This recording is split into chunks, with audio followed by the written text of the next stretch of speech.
discipline, pas de faute et on joue au rugby. Celui qui triche aujourd'hui, c'est pas bon les mecs. Un dimanche après-midi à Iso sans rugby, c'est impensable. Et comme chaque semaine au village, on vote jaune et noir. Ça reste pour moi des super souvenirs d'adolescence, le rugby à Iso.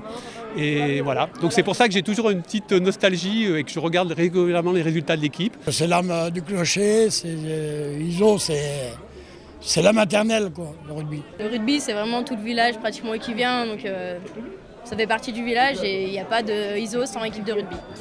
2000 habitants et jusqu'à 1200 supporters pour certains matchs. Surprenant mais pas étonnant, entre Bourgoin-Jallieu et Grenoble, Iso, c'est une terre de rugby.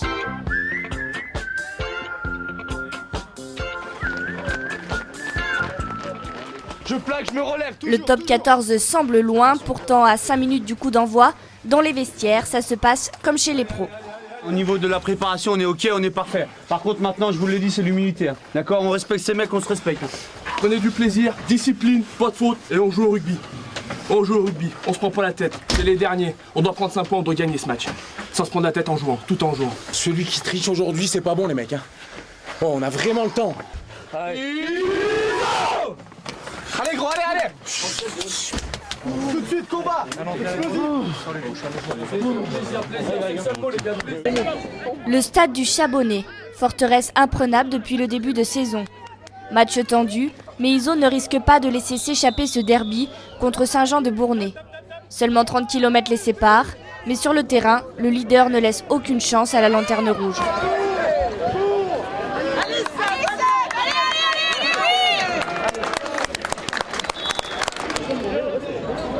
Il y a 30 points à la mi-temps.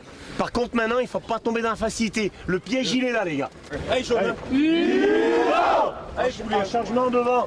Il reste 40 minutes à jouer et l'équipe d'Iso mène 33-0. Pas de suspense donc, de quoi entamer cette seconde mi-temps sereinement. Ce soir, Iso sera toujours premier au classement et au village, on rêve que les jaunes et noirs atteignent la Fédérale 2, une première dans l'histoire du club. S'élever d'un échelon, toute une fierté pour les joueurs et le village, mais loin du rêve qu'ils offrent sur le terrain, la réalité d'une possible montée fait l'effet d'un plaquage. Ils peuvent monter, mais il vaut mieux qu'ils restent à ce niveau-là, parce qu'après ça va être dur. Et les budgets, on est un petit club, financièrement c'est un petit club, donc les budgets, les déplacements coûtent cher. Avec ou sans budget, Iso écrase ses adversaires, victoire 45-7. Plus que le succès d'une équipe, c'est celui d'une grande famille. Le club fête ses 90 ans cette année, une histoire longue de plusieurs générations. Il y a ma fille, il y a mon père qui a joué ici, qui a entraîné les jeunes ici. Il y a mon frère qui joue, il y a mon oncle, ma mère, ma grand-mère qui était là sur le bord du terrain aujourd'hui. 17h, la journée se poursuit sur un autre terrain.